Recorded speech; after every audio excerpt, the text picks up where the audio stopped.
Social media hacked our attention, AI scares me more.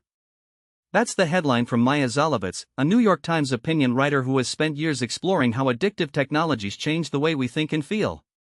She was an early adopter of the internet, logging into a bulletin board in 1990 before the word social media even existed. Even then, she found herself glued to a screen, a habit she recognized as a potential trigger because she'd already been an addict of cocaine and heroin. She quit those drugs in 1988 and was painfully aware of compulsive tendencies. In a 1996 piece for the Times magazine, she warned that once you start replacing real human contact with cyber interaction, coming back out of the cave can be quite difficult. That personal history shaped her later sense that funded tech could become even more addictive. Recent legal battles have given weight to those concerns. A multi-million-dollar judgment was awarded against Facebook and YouTube after a lawsuit alleged that the platforms were harming teens, fueling addiction, depression, and thoughts of self-harm. _arch. Google's partnership with Character.ai was also sued by the family of a 14-year-old boy who committed suicide after talking to a chatbot, and other lawsuits claim that bots have led to psychosis and even mass shootings. These cases paint a pattern. Artificial intelligences and social media are not just passive platforms, they're actively shaping how we feel and behave. Experts have long noted that social media casts its spell primarily by capturing attention.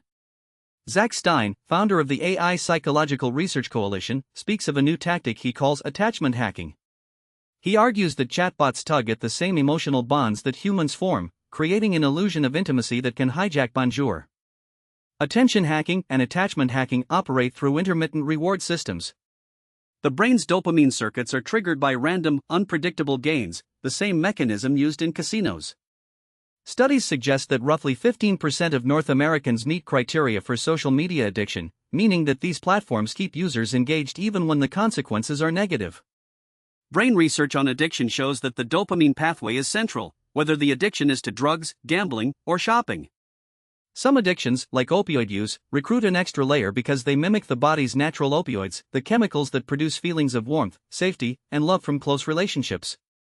There's a fear that if an AI companion can emulate that sense of intimacy, it could provoke the primordial need for connection even beyond dopamine from the brain, opening a new avenue for compulsive use that feels safer, yet is just as addictive. The harms could be wide. Apart from emotional distress, the spike in dopamine from intermittent reinforcement can erode focus, making it hard to concentrate on meaningful tasks. Some researchers worry that as more devices reach into everyday life, the line between help and harm blurs.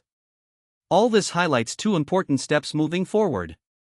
First, regulation that acknowledges the unique ways social media and AI can manipulate human reward systems is essential. Second, individuals must take active steps setting boundaries, choosing offline activities, and staying aware of how digital devices influence emotions. The dilemma is that our own curiosity fuels the very technology that threatens our well-being.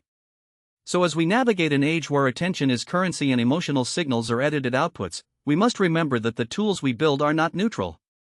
They shape our lives in deep, often invisible ways. Thanks for listening. Stay curious, stay safe online, and tune in again next week for more conversations about the technology that surrounds us.